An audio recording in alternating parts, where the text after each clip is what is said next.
भारत संचार निगम लिमिटेड यानी बीएसएनएल ने अपनी यूनिक कॉरपोरेट स्ट्रेटेजी के तहत रूपी वन फ्रीडम प्लान को रीलॉन्च किया। इसने भारतीय टेलीकॉम इंडस्ट्री में एक नई हलचल पैदा कर दी। सिर्फ 1 रुपए में 30 दिनों की वैलिडिटी, अनलिमिटेड कॉलिंग और हाई स्पीड डेटा जैसी सुविधाएं न केवल कंज्यूमर्स के लिए आकर्षक थीं, बल्कि ये कदम जियो और एयरटेल जैसी प्राइवेट कंपनीज के लिए रणनीतिक चुनौती भी माना जा रहा है। कॉरपोरेट दुनिया में आज हम बात कर रहे हैं इस इनिशिएटिव की, जो बीएसएनएल के रिवाइवल और डिजिटल इंक्लूजन की दिशा में अहम संकेत देता है। बीएसएनएल के सिर्फ 1 रुपए वाले इस मोबाइल प्लान को फिर से लॉन्च कर इंडियन टेलीकॉम इंडस्ट्री में एक निर्णायक हस्तक्षेप किया गया। फ्रीडम प्लान के नाम से पेश की गई ये योजना नए ग्राहकों को सिर्फ 1 रुपए में 30 दिनों की वैलिडिटी के साथ अनलिमिटेड वॉइस कॉलिंग, रोज 2 GB डेटा और 100 SMS की सुविधा प्रदान करेगा। ये ऑफर 31 जनवरी तक सीमित अवधि के लिए वैलिड था। ये योजना पहली बार 15 अगस्त 2025 पर शुरू की गई थी, जिसे पॉजिटिव रिस्पांस मिलने के बाद दिवाली और नए साल पर एक्सटेंड किया गया। ये विस्तार बीएसएनएल की उस लॉन्ग टर्म स्ट्रेटेजी को दिखाता है, जिसके तहत कंपनी एग्रेसिव मूल्य निर्धारण के माध्यम से ग्राहकों को दोबारा अपने नेटवर्क से जोड़ना चाहती है। कॉरपोरेट नजरिए से देखें तो ये पेशकश बीएसएनएल के लिए केवल एक प्रमोशनल स्कीम नहीं, बल्कि ब्रांड रिकॉल, नेटवर्क उपयोगिता परीक्षण और ग्राहक जोड़ने का प्रयास है। सरकारी स्वामित्व वाली इस टेलीकॉम कंपनी ने पिछले 1 दशक में प्राइवेट प्लेयर्स के दबाव में अपनी बाजार हिस्सेदारी में लगातार गिरावट देखी है।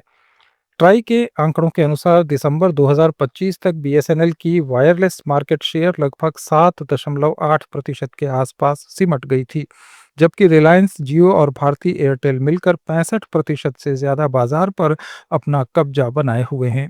ऐसे सिनेरियो में रूपी वन जैसी अल्ट्रा लो कॉस्ट योजना के माध्यम से उपभोक्ताओं का ध्यान आकर्षित करना कंपनी के लिए एक रणनीतिक जरूरत भी बन गया था। ये योजना विशेष रूप से ग्रामीण भारत, सेमी अर्बन इलाकों, कम आय वर्ग और सेकेंडरी सिम यूजर्स को टारगेट करती है। बीएसएनएल का मजबूत फिक्स्ड लाइन और ग्रामीण इंफ्रास्ट्रक्चर पहले से ही इन क्षेत्रों में मौजूद है, लेकिन मोबाइल डेटा इस्तेमाल में पिछड़ने के कारण कंपनी को कम्पिटिटिव नुकसान उठाना पड़ा। अब स्वदेशी 4G टेक्नोलॉजी के राष्ट्रव्यापी रोल आउट के बाद बीएसएनएल इस योजना के जरिए उपभोक्ताओं को अपने नेटवर्क का प्रत्यक्ष अनुभव देना चाहता है। दूरसंचार मंत्रालय से जुड़े अधिकारियों के अनुसार 2025 तक बीएसएनएल ने 1,20,000 से ज्यादा 4G साइट्स चालू कर दी थीं। इनमें से बड़ी संख्या ग्रामीण और सीमावर्ती जिलों में स्थापित की गई। इस प्लान के तहत मिलने वाला डेटा और कॉलिंग कंज्यूमर्स को बिना किसी आर्थिक जोखिम के नेटवर्क की गुणवत्ता परखने का अवसर देता है। कंज्यूमर बेनिफिट्स के लिहाज से ये योजना काफी कम्पिटिटिव मानी गई। अनलिमिटेड लोकल और एसटीडी कॉलिंग, रोज 2 GB हाई स्पीड डेटा और 100 SMS जैसी सुविधाएं आमतौर पर प्राइवेट ऑपरेटर्स के 299 रुपए या उससे ज्यादा कीमत वाले प्लान्स में ही देखने को मिलती हैं। एफयूपी के बाद भी सीमित गति पर डेटा की अवेलेबिलिटी डिजिटल सर्विसेज की कंटिन्यूटी सुनिश्चित करती है। इसके साथ ही फ्री सिम और सरल केवाईसी प्रोसेस नए ग्राहकों के लिए अच्छी खबर थी। महंगाई और बढ़ते टैरिफ के मौजूदा दौर में ये योजना उपभोक्ताओं के लिए कॉस्ट इफेक्टिव अल्टरनेटिव के रूप में उभर कर सामने आई। कॉम्पिटिटिव लैंडस्केप में ये पेशकश जियो, एयरटेल और वोडाफोन आइडिया के लिए स्पष्ट दबाव का संकेत है। निजी कंपनियों ने पिछले 2 सालों में औसतन 20 से 25% तक टैरिफ बढ़ाए हैं। इसका उद्देश्य एवरेज रेवेन्यू पर यूजर यानी एआरपीयू में सुधार करना था।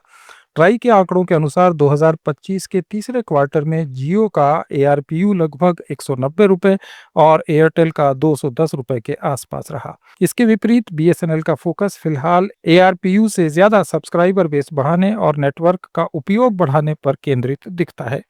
एनालिस्ट का मानना है कि अगर रूपी वन प्लान के बाद बीएसएनएल 149 या 199 रुपए जैसे किफ़ायती रिटेंशन प्लान पेश करता है, तो बड़ी संख्या में ग्राहक उसके नेटवर्क पर बने रह सकते हैं।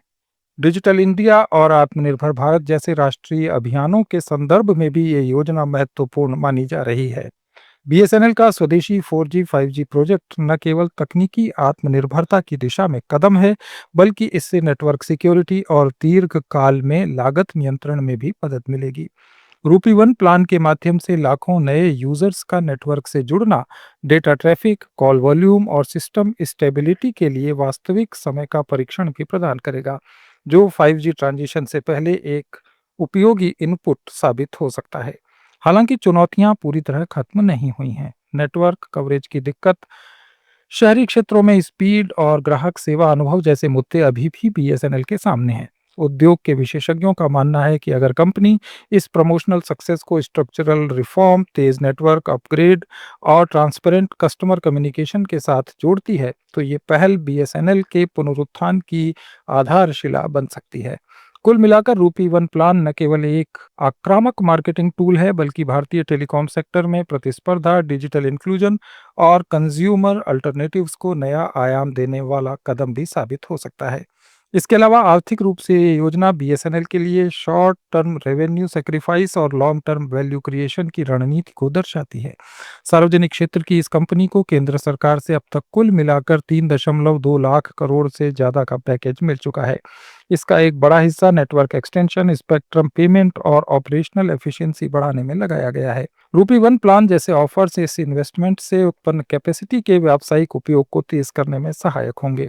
विश्लेषकों का मानना है कि अगर इनमें से केवल 20 से 25% कंज्यूमर भी भुगतान करने वाले प्लान्स में कन्वर्ट होते हैं, तो इससे कंपनी के मंथली कैश फ्लो में अच्छा सुधार आ सकता है।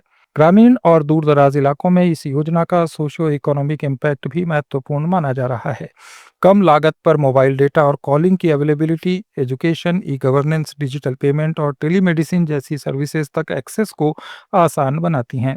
नीति आयोग की एक स्टडी के अनुसार जिन जिलों में मोबाइल इंटरनेट की पहुंच 10% बढ़ती है, वहां लोकल इकोनॉमिक एक्टिविटीज में 1.5 से 2% तक की बढ़ोतरी देखी जाती है। इस संदर्भ में बीएसएनएल की ये पहल केवल व्यावसायिक नहीं, बल्कि इंक्लूसिव डेवलपमेंट के टारगेट से भी जुड़ी है। कॉरपोरेट जगत में ये चर्चा भी है कि बीएसएनएल का यह आक्रामक मूल्य मॉडल भविष्य में उद्योग की मूल्य संरचना को प्रभावित कर सकता है। अगर सरकारी ऑपरेटर लगातार कम कीमत पर गुणवत्ता देने में सफल रहता है, तो प्राइवेट कंपनीज को भी अपने टैरिफ, बंडल ऑफर्स और वैल्यू एडेड सर्विसेज पर फिर से विचार करना पड़ेगा। इससे कंज्यूमर्स को ज्यादा विकल्प और बेहतर क्वालिटी की सेवा मिलने की संभावना बढ़ेगी और इंडस्ट्री में कंपटीशन का स्तर गहराएगा।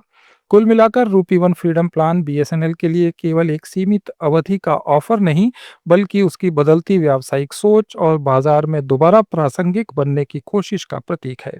आने वाले महीनों में यह स्पष्ट होगा कि कंपनी इस शुरुआती उत्साह को कितने प्रभावी ढंग से ग्राहक रिलेशंस, स्थिर रेवेन्यू और तकनीकी अपग्रेडेशन में बदल पाती है। लेकिन इतना तय है कि इस इनिशिएटिव ने इंडियन टेलीकॉम सेक्टर की मोबिलिटी को एक बार फिर चर्चा के केंद्र में ला दिया है।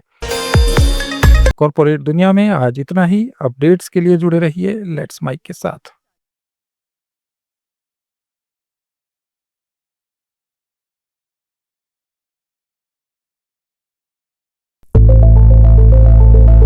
It's time for news. It's time for more than radio. Presenting the first radio news app, Let's Mic.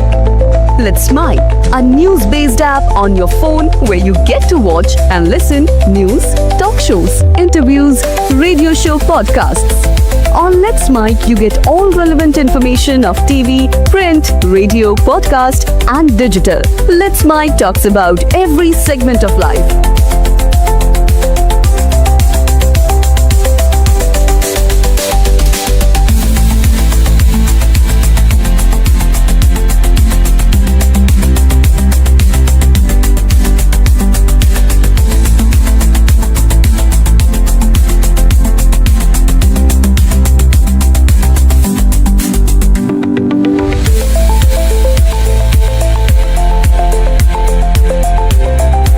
Download the app now from Play Store. Available both on Android and iOS mobile phones. Follow us on YouTube, Instagram, Twitter, LinkedIn, Facebook, Telegram, WhatsApp, Snapchat. Let's talk, let's connect, and let's mic. It's time for news. It's time for more than radio. Presenting the first radio news app, Let's Mic. Let's Mic, a news-based app on your phone where you get to watch and listen news, talk talk shows, interviews, radio show podcasts. On Let's Mic, you get all relevant information of TV, print, radio, podcast, and digital. Let's Mic talks about every segment of life.